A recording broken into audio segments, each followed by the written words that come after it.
Lección número 5 de nuestro manual de la Ley de Contratos de Crédito Inmobiliario, en el cual tocan pues, los artículos 9 al 12. Estos artículos son bastante sencillitos de esta ley y prácticamente se refiere a las obligaciones que tiene el prestatario y el prestamista pues, a recibir y a proporcionar información para el análisis de solvencia para la concesión o no del préstamo hipotecario con garantía hipotecaria. Por tanto, el artículo número 9 se titula Información general de los préstamos inmobiliarios. Un contrato de préstamo tiene que contener la siguiente información. El prestamista o los intermediarios de créditos o sus representantes, que a partir de ahora, cuando digamos prestamista, también nos vamos a referir a los intermediarios de crédito y sus representantes designados para no estar siempre repitiendo la misma retahíla. Tienen que dar al prestatario, al que va a contratar o está interesado en el préstamo, ya sea en papel, en digital o en cualquier otro formato, información general clara y comprensible que debe contener pues la identidad y dirección geográfica del que emite dicha información, por ejemplo si es un banco pues Santander, cuál es su domicilio social, fines del crédito, garantías, duración, modalidad del tipo de interés y sus implicaciones, consecuencias de que el contrato de crédito esté formulado en una moneda extranjera, que no es lo usual, estimación del importe total del crédito, de su coste y un ejemplo ilustrativo de la tasa anual equivalente que hemos visto ya en el vídeo anterior cómo calcularla. Recuerda suscribirte a nuestro canal de YouTube. Con el importe total adeudado o el coste total o el monto total que tiene que desembolsar pues el prestatario durante la vida, al final de la vida del préstamo. Opciones para reembolsar el crédito: número, periodicidad de cuotas e importe de dichas cuotas hasta su reembolso. Declaración clara y concisa de que el incumplimiento de los términos y condiciones no garantiza el reembolso del importe total del préstamo. Condiciones del reembolso anticipado del préstamo. Si hay comisiones de amortización anticipada, parcial y total. Y si es necesario tasar el bien inmueble, ¿quién lo hará? Y si hay coste adicional para el prestatario. La tasación del inmueble puede haber dos opciones. Normalmente para los usuarios consumidores, para los particulares, la tasación la suele hacer el banco y el coste de esa tasación se traslada pues al prestatario. Pero, sin embargo, tú puedes elegir, si conoces una tasadora homologada, eso hay que mirarlo, tienen que ser tasadoras homologadas, lo veremos en el artículo 13 de esta ley. Tú, de forma independiente, puedes solicitar la tasación del activo y ese informe que te da el tasador se lo envías al banco y el banco, al ser una tasadora homologada, lo único que va a hacer es una conciliación de ese informe. Bien, esta información general va a estar en la página web de cualquier banco, los tipos de interés que te pueden cobrar en la modalidad pues, fija, variable o mixta, y después se hará un análisis de solvencia y dependiendo de las particulares de cada uno de los prestatarios, el tipo de interés podrá ser menor, podrá tener más bonificaciones o será mayor por ese análisis de solvencia que no sea muy positivo por el historial crediticio de ese prestatario. También los servicios accesorios que el prestatario esté obligado, ya sea para contratar el crédito o para obtener los precios ofrecidos y bonificaciones, como podrían ser seguros, ¿no? Seguros, planes de pensiones incluso, fondos de inversión también podría ser, contratación de cuentas corrientes especiales, utilización de tarjeta de crédito. Esos son servicios accesorios que suponen un coste adicional al prestatario pero que te bonifica el tipo de interés de la hipoteca. Advertencia general sobre las posibles consecuencias de no cumplir con los compromisos asociados al contrato de préstamo, intereses de demora, etc. Opción de dar en pago el inmueble hipotecado en garantía del préstamo con carácter liberatorio de la totalidad de la deuda suscrita. Si el prestatario llega a un punto en el que no puede pagar, pues le cobrarán esa prenda, esa prenda que ya está como hipoteca, como garantía de esa hipoteca, la casa se va a quedar con el banco. Al contrario, ¿no? El banco se va a quedar con la casa. Bien, otras advertencias que también indique el Ministerio de Economía y Empresa, ¿vale? Que puede ir variando. Bien, artículo número 10.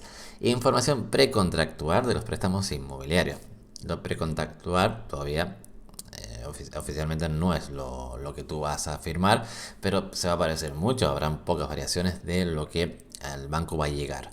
La información a la que se refiere este artículo 10 se contiene en el anexo 1, que es la famosa FEIN, la Ficha Europea de Información Normalizada, que veremos en el siguiente vídeo de este curso de la Ley de Crédito Inmobiliario. Vale.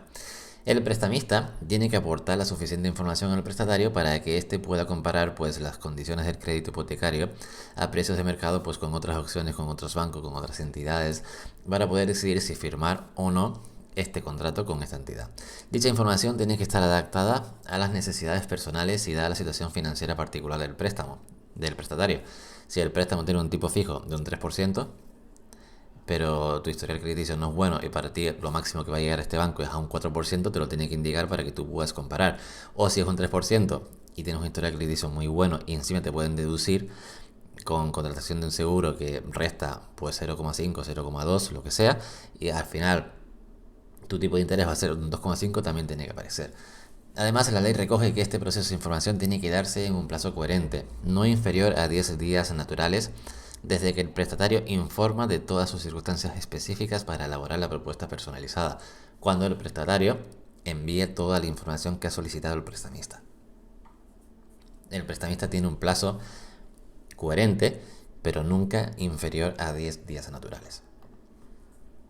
Anexo 1, como hemos dicho, es la FEIN, la Ficha Europea de Información Normalizada, que veremos en el próximo vídeo. Esto no es más que una cuadrilla con información universal que debe contener todo contrato hipotecario para que tú puedas comparar o aparecen los datos principales del préstamo hipotecario para que alguien pueda decidir si quiere firmar o no. Artículo número 11. Obligación a evaluar la solvencia del potencial prestatario. Los prestamistas tienen la obligación de estudiar las diferentes variables personales del prestatario antes de concederle el crédito, para analizar y ver si realmente puede atender ese servicio de la deuda, si realmente puede devolver el capital principal con todos los intereses asociados devengados. Bien, devengados son repercutidos, ¿vale? Entre estos factores tienen que analizar, pues, si obviamente tiene que tener un empleo, qué tipo de empleo es, si es fijo, si es temporal, si es fijo pero tiene algún tipo de variante, si es por servicio, los ingresos presentes, los recurrentes, los futuros, durante toda la vida del préstamo, si posee activos en propiedad que puedan servir de garantía en caso de impago, el ahorro, la capacidad de ahorro, los gastos fijos mensuales, si paga una cuota del préstamo del coche, si paga un alquiler de otra vivienda, si paga el seguro anual del coche, pues los gastos fijos mensuales o anuales o como sean que afecten a la capacidad de reembolso. Otros compromisos. Por tanto, los prestamistas deben tener un sistema fiable que pueda analizar dicha solvencia, un protocolo de herramientas de estudio. Ellos tienen, pues, evidentemente un software que meten todos los datos y le dan una serie de variables, ¿no? Este coste, obviamente, es una inversión que hace, pues, la entidad de modernización, innovación, etcétera, etcétera, de sus equipos de análisis. Y este coste no es repercutido al prestatario. Sí es cierto que se suele repercutir una comisión de estudio, pero eso es por el trabajo del gestor y de las personas que trabajan en el departamento de riesgo, pero no por las herramientas que ellos tienen detrás para sacar esos indicadores de solvencia, esos ratios, etcétera, etcétera. Además, este proceso de análisis de solvencia por los departamentos de riesgo de los bancos es analizado periódicamente, o revisado mejor dicho, por el Banco de España supuestamente. Eso en la práctica yo tengo mis dudas de que realmente ocurra. En el caso de un préstamo con garantía real, la solvencia no solamente tendrá en cuenta si el activo supera el valor del préstamo o si el activo previsiblemente con el tiempo se revaloriza. Si tú vas a comprar una vivienda y son 150.000, ¿vale? En el análisis de riesgo, ¿vale? Dentro de a lo mejor 10 años en esa zona no vale 150, sino valdrá 200.000, por ejemplo, incluso puede valer menos, aunque en España con la burbuja inmobiliaria pues suele ir a más, ¿no? Pero el banco, el departamento de riesgo, el valor que va a tener presente es el de 150.000, ¿vale? Y no va a ser el único, no es que tú digas, bueno, tienes una vivienda de 150 y yo te concedo el préstamo, porque si sé que no me vas a pagar, te voy a coger la vivienda que vale lo mismo, ¿no? No es el único criterio, eso es el apartado A, sino que van a haber pues otros criterios, ¿no? Salvo que este préstamo esté destinado, sea una hipoteca autopromotor, por ejemplo, que esté destinado a la construcción o renovación de un bien. Entonces, obviamente ese bien va teniendo pues un mayor valor, ¿vale? Bien. Y un segundo apartado es que si el prestamista ha evaluado de forma incorrecta la solvencia del prestatario, no es culpa del prestatario. O si no ha recuperado toda la información que necesitaba para hacer un análisis, pues no puede modificar a posteriori el contrato o rescindirlo, salvo que el prestatario haya ocultado información conscientemente o falsificado pues una serie de datos, ¿no? Bien. Otros aspectos de este artículo 11 dice que el prestamista solo pondrá a disposición del prestatario el préstamo si el análisis de solvencia es favorable, si el resultado muestra que puede cumplir con las obligaciones del pasivo del contrato. Si no, pues no, obviamente no se va a emitir ese contrato, ¿no? Si el estudio de la solicitud del préstamo, su sanción por el departamento de riesgo, o sea, el resultado es negativo, se rechaza, se deniega, el prestamista tiene la obligación de informar al prestatario y no dejarlo ahí durante un mes, sino, mira, ha sido negativo y ha sido por esto, esto y esto, ¿vale? Tiene la obligación de darle al prestatario pues una copia del resultado para el derecho que le asiste de acceder y rectificar los datos contenidos en tales bases de datos, que se haya concluido con ese resultado negativo para la concesión del préstamo, pues con garantía hipotecaria. Si se solicita incrementar el importe del préstamo, salvo que se haya contemplado en el análisis de solvencia inicial, el prestamista tiene que hacer realizar otra vez, reevaluar y efectuar un nuevo análisis de todos los riesgos del prestatario. De nuevo analizar la solvencia. El artículo 12 y último que vamos a ver en este vídeo. Primero, protección de datos. Vale. Toda la información que solicita el prestamista será utilizada únicamente para el propósito que le asiste, que es el análisis de la solvencia para esta operación, no para cualquier otra, para esta operación. Tiene que tratarla con confidencialidad y limitar los documentos que realmente tenga sentido para concluir el estudio de solvencia. Te puede pedir, obviamente, pues si tienes un contrato de alquiler te lo podría pedir, un recibo de los préstamos te lo podría pedir, las nóminas, el IRPF, obviamente te lo tiene que pedir, no es que te lo pueda pedir, es que te lo tiene que pedir, pero no te va a pedir un documento más trivial o que no tenga nada que ver con eso. No te va a pedir, salvo que meta una garantía, tus capitulaciones matrimoniales, por ejemplo, ¿vale? Aunque eso posiblemente el banco ya lo tenga. Lo que quiero decir es que te va a pedir la documentación económica y financiera que necesita para estudiar esa operación en concreto y tiene que tratarla con la rigurosidad que la ley de protección de datos pues otorga, ¿no? Además tiene que acceder al historial crediticio SIRVE, ¿vale? La consulta del informe que realiza de riesgo del Banco de España, en el que aparecen pues diferentes datos, ¿vale? Esto lo tengo por aquí, que lo quería sacar con vosotros. Es esto de aquí, ¿vale? Esta es la página web del Banco de España, la sede electrónica, y este es el informe que todos los bancos consultan para cualquier operación que se te vaya a conceder, cualquier préstamo, cualquier línea de financiación de circulantes. Todos los bancos tienen acceso y es más, tienen la obligación de hacer la consulta, realizar la consulta del informe de riesgos de la Central de Información de Riesgos del Banco de España, ¿vale? Más conocido como la SIRVE, ¿vale?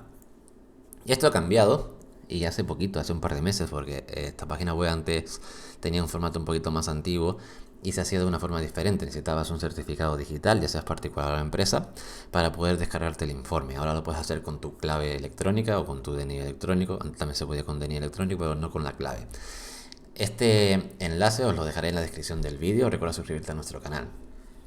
Esto es gratuito, este informe es gratuito, lo puedes solicitar en cualquier momento y lo que te va a aparecer en este informe es un PDF que te mandarán por correo una vez te lo descargues y te va a aparecer entidad, ya sea bancaria, ya sea un fintech, bueno, las fintechs no aparecen en la SIRVE, ¿vale? Pero sí aparecen, por ejemplo, financieras de vehículos. Te aparecerá la entidad o banco, te aparecerá el importe de la operación. Es un informe que aparece en diferentes códigos, que haremos un vídeo en nuestro canal y explicaremos cada código.